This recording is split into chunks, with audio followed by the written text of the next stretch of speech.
Hey guys, how's it going? It's your boy Mr. Almighty Lewis, and today I've got a special video for you guys because I've been talking about this for, I've been slowly hinting this in previous videos, and today I just want to talk about it, and that is the battle between introverts and extroverts. What is the difference, and is there one that's better than the other?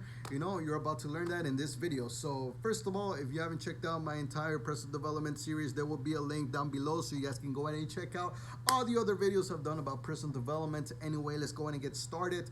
So what am I? First of all, let me go ahead and talk about my point of view, my side of things. And if you guys couldn't notice already, I am an introverted guy. I am very, very introverted. So for the most part, I enjoy me being by myself and just, having a good time on my own, and like that's just me. I like introversion and I like introverted activities too. I like to play video games once in a while. I like to go and play other games, once in a while. And I like to go by myself. I don't like to be interrupted. I don't like to be in like social gatherings. I don't like to be surrounded by groups and everything. And, I enjoy reading books. I enjoy my laptop and my computer here at work. And I enjoy just being in the zone by myself and just, full on focus, and that's just me, and I really enjoy it. But here's the thing: like when I was growing up, though, like this wasn't something that was very like it wasn't such a commodity, because a lot of people, like I've said in a previous video, they like to put us down.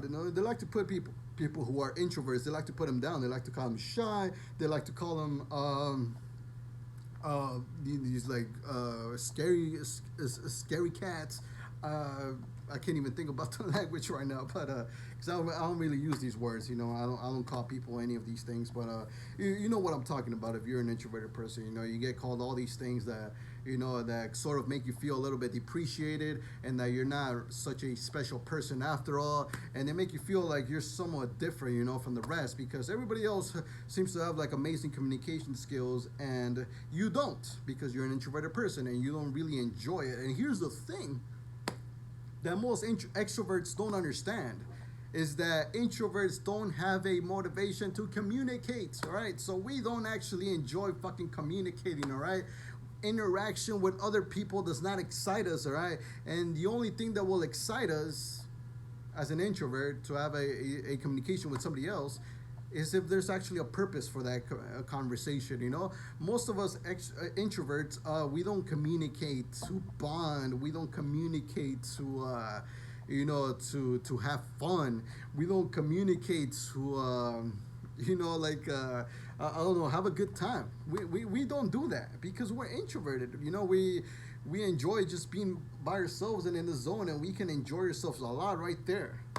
We don't need to go out there and do this. Now, don't get me wrong. Obviously, there's a few of us introverts that can actually, we do have some of those characteristics, but they're not as strong as an extrovert. Like an extrovert lives for these moments where they might enjoy getting up on stage and sharing their ideas in front of a large audience, whereas an introverted person would like to be in the audience all the way in the back, like trying not to be fucking noticed by anybody, So like, here's the thing about like introverted people. Like I said, like we don't necessarily have a specific motivation really to go out there and communicate with people. Like we don't wake up and say like, oh man, I can't wait to fucking talk to all my buddies and shit.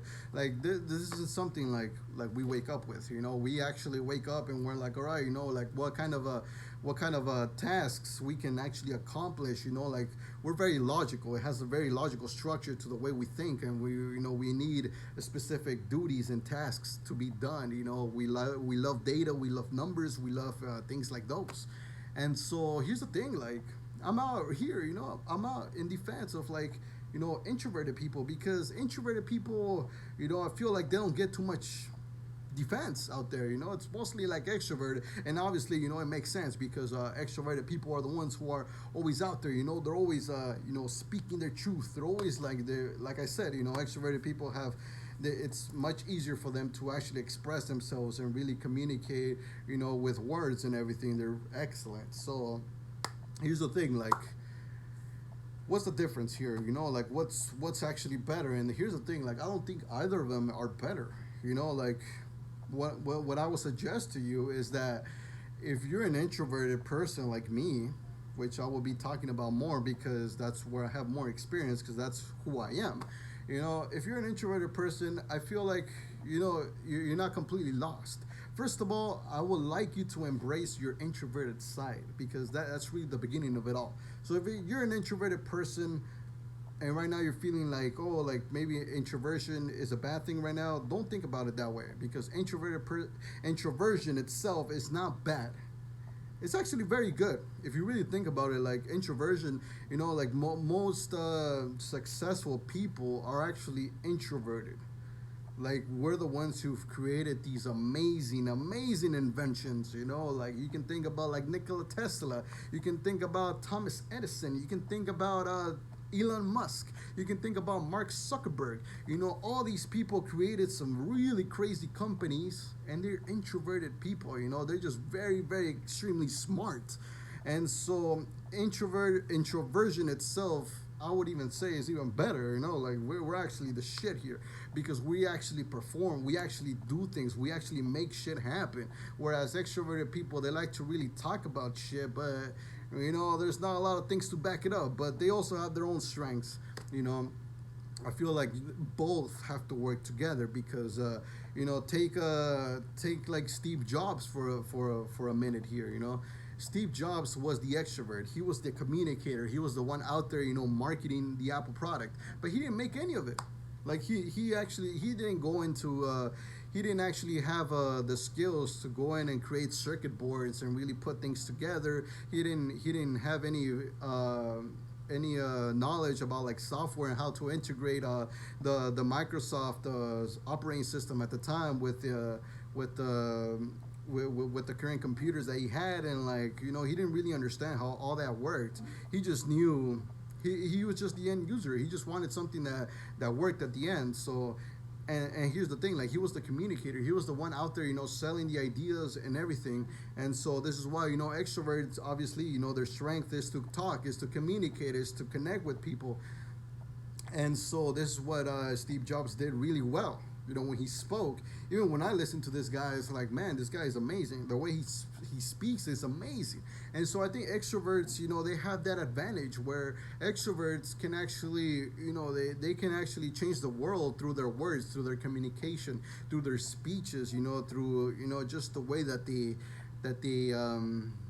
that they communicate out in the world. Whereas an introvert will never get to that level. Well, they may, but I'm not gonna say never. But I mean, extroverts just have it so much easier to get to that end point. And of course, like I said, introverts have their place. Where in this case, it was Steve Wozniak, the guy who actually created all the circuitry and everything. He put the IBM computers together and everything, all of that stuff. So, he was the man behind the computer, and Steve Jobs was the guy who was in front of it. He was the one, speaking out for the company, if you will. So here's the thing, like if you whatever you are, like if you're an introverted person, I would highly suggest that, like I said, first embrace your introverted side. So any introverted activities that you currently do right now, like reading a book, maybe you're a coder, you like to program stuff, maybe you like to I don't know, edit videos, you like to go on Photoshop and do your thing,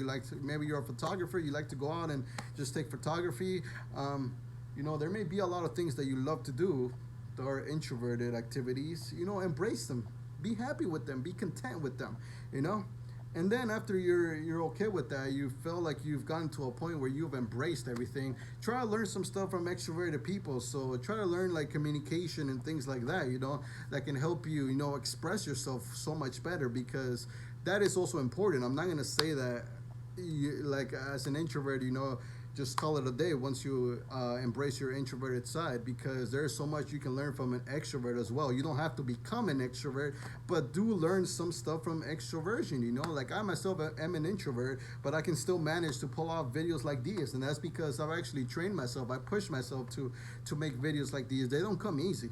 It's not something that's easy, right? It took me a couple years, to get on video and stuff like this. So it's not something that's easy, but it's definitely doable. And you can learn this stuff online. You can go on YouTube. You can go on whatever. There's a lot of you can take courses on how to communicate better, And then of course, you can always go and have the first hand experience and go out there and just surround yourself by like in social gatherings and stuff like that, and that's always good as well. So like, you know that's that. So like, really, you know don't don't diminish the fact that there's extroverts out there.